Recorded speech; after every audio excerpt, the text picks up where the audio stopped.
大家好，我是 Loki， 今天就让我揭开这宗千万魔女失踪谜案。1940年的意大利正深陷第二次世界大战的泥沼，墨索里尼的法西斯政权将国家拖入战火，社会动荡，人心惶惶。然而，在远离主要战场的艾米里亚，风景如画的小镇克雷吉奥，表面上还维持着宁静。这里的居民们日出而作，日落而息，教堂的钟声依旧准时敲响。但在这份看似平静的日常之下，一股令人不安的暗流正在悄然涌动。一系列女性的神秘失踪，如同投入平静湖面的石子，最终演变成席卷整个小镇的恐慌。故事的引爆点始于福吉卡乔波的失踪。卡乔波曾是一位小有名气的女高音歌唱家，尽管年华渐老，但依然保留着几分艺术家的风韵和一定的积蓄。在那个物资匮乏、未来充满不确定性的年代，一份稳定的工作和安全的生活是许多人的奢望。1940年11月30日，卡乔波带着他毕生的积蓄，据称高达5万里拉，根据历史汇率来看，相当于今天的324万人民币。另外还有一些珍贵的珠宝首饰。最后一次被人看见是走进了莱昂纳尔多·钱丘里的家。莱昂纳尔多·钱丘里时年46岁，是克雷吉奥镇上的一位颇具传奇色彩的人物。他经营着一家小店，平日里待人热情，乐于助人，尤其擅长制作美味的糕点，时常分发给邻居品尝。更让他在邻里间树立威信的是，他声称自己懂得一些看手相、解读梦境的小法术，甚至能为人消灾祈福。在那个信息闭塞的时代，莱昂纳多的这些特长为他赢得了不少人的信任和依赖。卡乔波的家人在他失踪前收到过他的信件，信中他以一种近乎雀跃的口吻描述了自己即将到来的光明前程。通过莱昂纳多的特殊关系，他将在佛罗伦萨获得一份为某位有权有势的神秘政治人物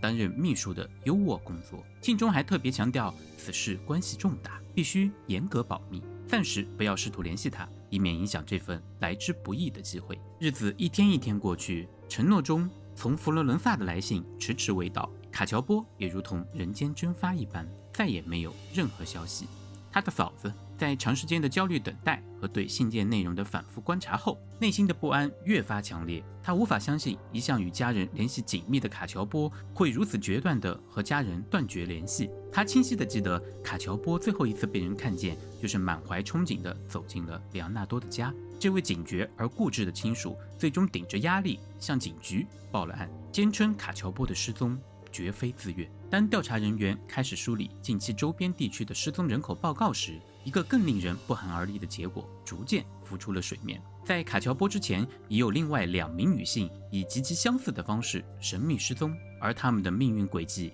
最终都诡异地交汇于钱丘里的家里。第一位受害者是福斯蒂娜·塞蒂，一位年过半百、终身未婚的女性。她内心深处对爱情和家庭的渴望，成为了神婆里昂纳多可以利用的弱点。里昂纳多向她描绘了一个浪漫的未来，在遥远的亚德里亚海滨城市波拉，有一位条件优越、真心爱慕她的男士正在等待着她，但此事同样需要严格保密，以免节外生枝。1939年的某一天，福斯蒂娜将自己辛苦积攒了一辈子的3万里拉积蓄悉数取走，大约是现在的195万人民币。带着对未来美好婚姻生活的憧憬，她走进了里昂纳多的家，从此便从世界上消失了。当然，在他启程前，也按里昂纳多的指示给亲友们写了内容相似的信件，声称自己准备前往波拉开始幸福的生活，并叮嘱他们不要寻找自己。第2位受害者是弗朗西斯卡·索阿维，一位生活困顿、急于工作的女性。对于她，里昂纳多则扮演了职业介绍人的角色，声称可以通过自己的门路，在一所颇有声望的女子学校为他谋得一份稳定的教师职位。这对于急于摆脱经济困境的弗朗西斯卡来说，无疑是雪中送炭。1940年9月5日，弗朗西斯卡带着自己仅有的3000里拉，大约现在的20万人民币，同样在留下告别信后消失在了里昂纳多的家中。这些惊人的巧合如同散落的拼图，在警方的努力下逐渐拼凑出一个令人毛骨悚然的轮廓。小镇的宁静被彻底打破，一种无形的恐慌在居民中蔓延开来。警方紧急地对里昂纳多开始了审问。最终，他因无法承受自己最疼爱的儿子可能受到牵连，而选择向警方坦白了一切。他所揭示的真相，其血腥与残忍程度远远超出了任何人的想象，甚至超越了恐怖小说的范畴。他的家，那个平日里邻居们眼中弥漫着烘焙香气，时常能品尝到女主人爱心点心的温馨厨房，竟然是一个肢解身体的恶魔作坊。根据里昂纳多在后来法庭上以一种令人不寒而栗的平静语调所做的供述，他的作案手法经过了精心的策划和实践。他会先以商量出行细节或最后准备为名，将选定的受害者单独邀请到自己家中，在看似热情的招待中，他会端出掺有强效安眠药物的葡萄酒，劝说受害者饮下。当受害者在药物作用下陷入昏迷，毫无反抗能力之时，里昂纳多便会露出狰狞的面目，用一把锋利的斧头对准受害者的头部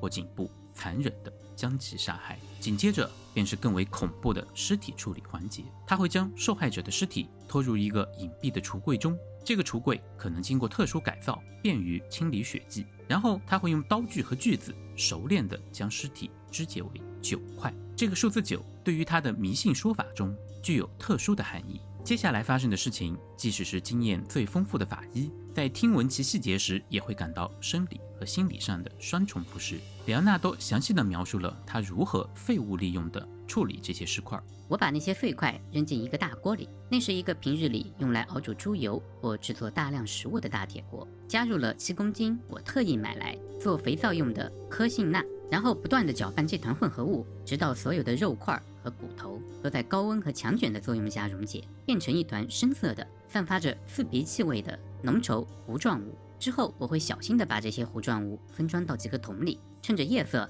把它们倒入屋后不远处的化粪池中处理掉。这意味着受害者的血肉之躯在他冷酷的操作下被化学物质彻底分解、液化，最终消失得无影无踪，不留一丝痕迹。但这仅仅是处理尸体的部分。里昂纳多对受害者身体的利用达到了令人发指的程度，他似乎将这些看作一种病态的炼金术。对于福斯蒂娜·塞蒂的血液，他这样供述：至于收集在盆里的血液，我并没有浪费掉，我等它自然凝固后，小心地将其取出，放在烤箱里，用低温慢慢烘干，直到变成易碎的块状物。然后我将这些血块磨成细细的粉末，储藏起来。之后我会将这些血液粉末与面粉、糖、巧克力粉、牛奶、鸡蛋以及一点人造黄油混合在一起，仔细地揉捏成面团。用这些特殊的面团，我做了很多小巧丰脆的茶点。这些茶点我会分给那些来我家做客、与我相熟的女士们品尝。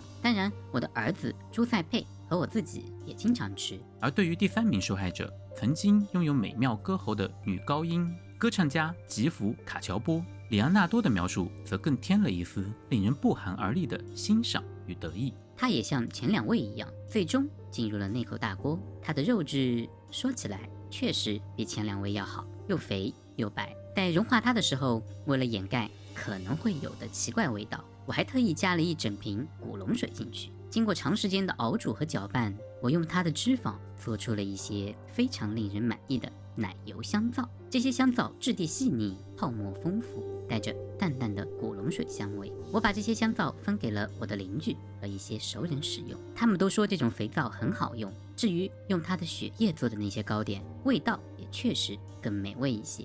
那个女人，她本身真的很甜。是的，你没有听错，人血被用来制作日常食用的糕点，人体的脂肪熬制成供人清洁的肥皂。这些用受害者身体组织制成的特殊产品，被里昂纳多若无其事地与自己最疼爱的儿子分享，甚至慷慨地分发给那些毫不知情的邻居们。他们在品尝着美味糕点、使用着优质肥皂时，绝对无法想象这些物品背后所隐藏的血腥。那个曾经飘出过香甜糕点气味的厨房，在不为人知的时刻，上演着一幕幕将活生生的人加工成日常用品的恐怖剧目。而受害者的积蓄和随身携带的贵重物品，则被里昂纳多悉数清账，一部分用于维持他的小店经营，一部分用于满足他的个人私欲，或者如他对警方所说，是受害者自愿委托他代为保管和处理的。到这里，如果你以为里昂纳多是为了钱才杀死他们的话，你就错了。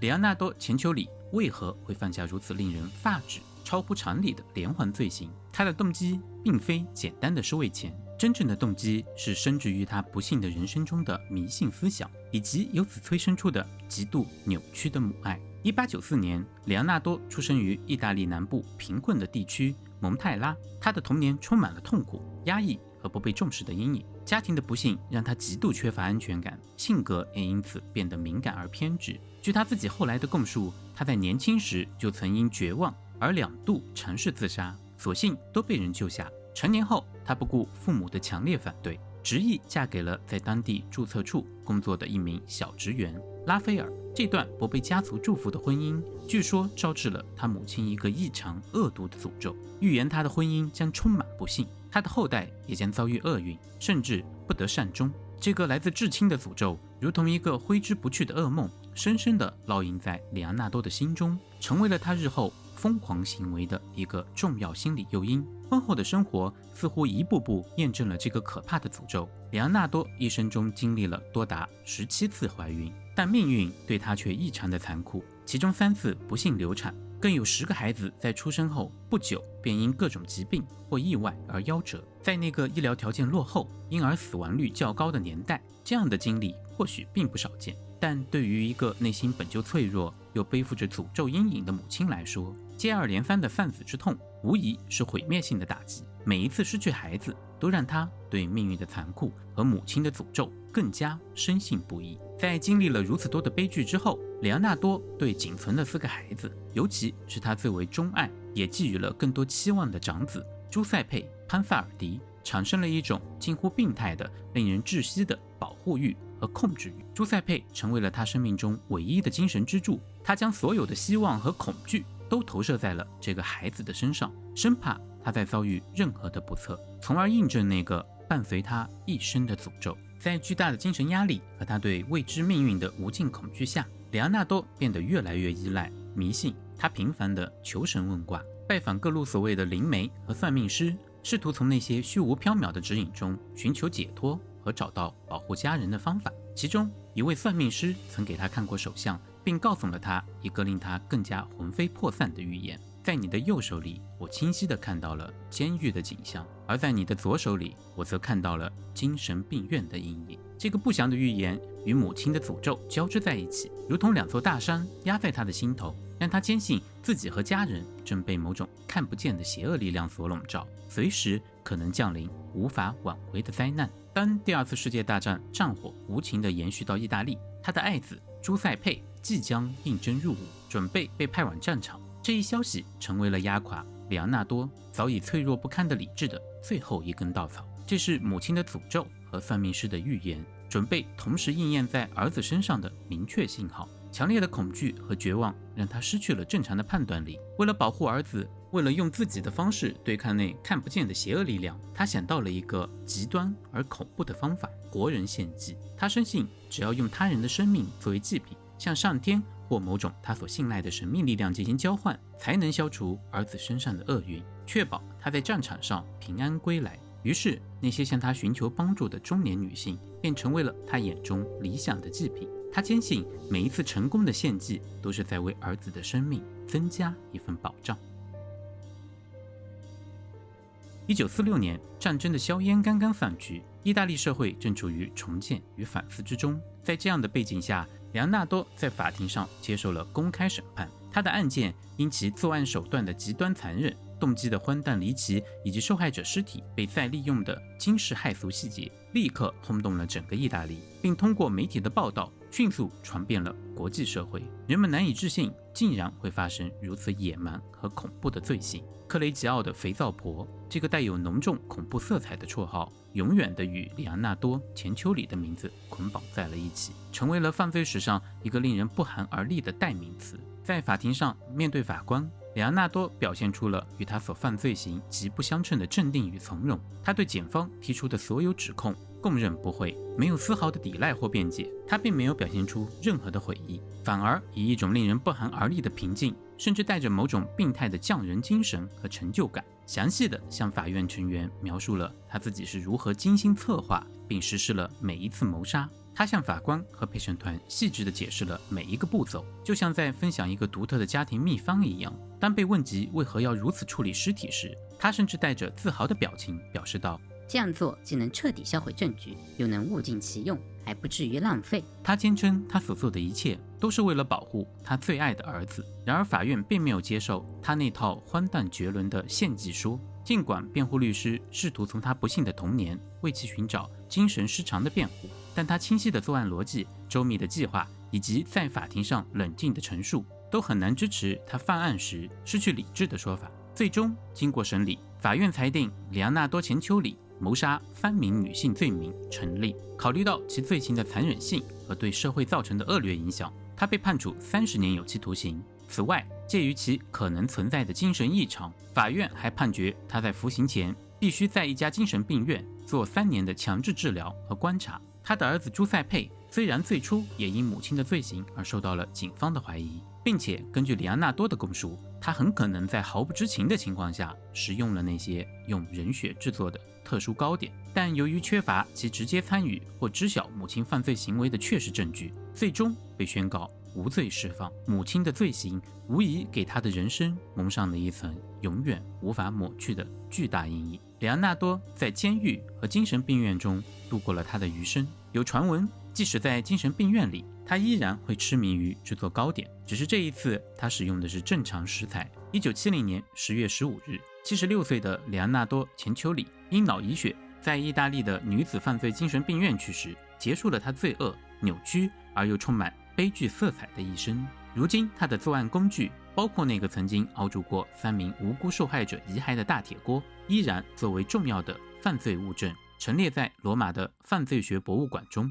他的死亡为这起震惊世人的肥皂婆案画上了一个句号，但他引起的关于人性和母爱的边界的思考却从来没有停止过。如果你还想看更多的奇案，推荐观看这边的视频，点击小铃铛订阅是对我最大的支持。我是 Loki， 我们下期再见。